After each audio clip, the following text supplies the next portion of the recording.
ज़्यादा देर नहीं, थोड़ी देर।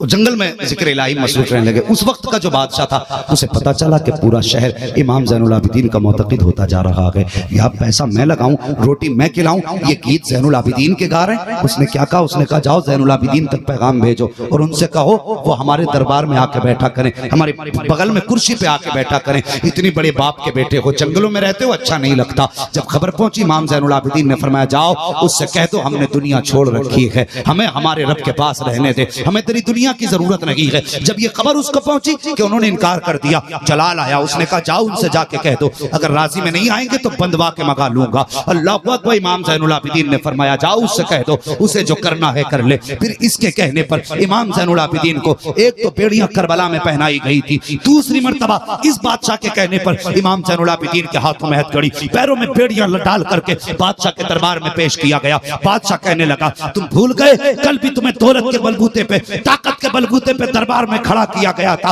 आज भी ताकत हमारी है, हमसे न टकराओ वरना फिर तुम्हारा हाल बिगाड़ देंगे। इमाम ज़ैनुल आबिदीन को जलाल आया, फरमाने लगे किस ताकत की बात करता है? कहा यही ताकत जिसने हथकड़ी पहना रखी है। फरमाने लगे तू हमें नहीं जानता, तुझे क्या लगता है तेरी बेड़ियां रोक लेंगी? इतना कह के झटका दिया, जो लोहे की बेड़ियां थी पानी बन के जमीन पे बह रही थी। गुस्से में फरमाया तुझे क्या लगता है पावर तेरे पास है? नहीं, कल भी पावर हमारे पास थी, आज भी पावर हमारे पास है। लाजवाब लाजवाब, नारे तकबीर, नारे रिसालत, मसलके आला हज़रत, 5 नारा पंजतन का एक नारा है दरी खानदाने अहले बैत। मानने लगे कल भी ताकत हमारे पास थी। फरमाने लगे लेकिन सुनो हम करते वही हैं जो रब कहता है। जब वो कहता है तब ताकत दिखाते हैं और जब वो कहता है तब इस्तिकामत दिखाते हैं। हाँ तो ये झगड़े रहे बड़े बड़ों से।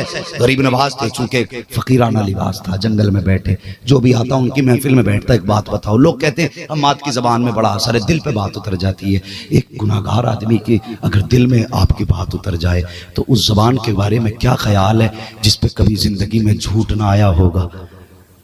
वो जबान की लहजे की कितनी मिठास होगी, जो जबान हमेशा दुरूद से सजी रहती होगी, और उस आवाज में कितना रस होगा जो उस गले से निकलती होगी जिस गले में खून सैयदा फातिमा ज़हरा का दूध बन के दौड़ता होगा। कितना मीठा लहजा गरीब नवाज का होगा, जो बैठ जाता था उन्हीं का हो जाता था। एक ऊंट की कहानी नहीं, बड़े से बड़े अक्लमंद आए उनकी महफिल में बैठे, बाद में कह के जाते थे बाबा जाना बाद में है, पहले अपनी गली का नौकर बना के रख ले। अल्लाह अकबर, ये उनकी जबान की तासीर थी। जब जलने लगा ना पृथ्वीराज चौहान, जब जलने लगा तो उस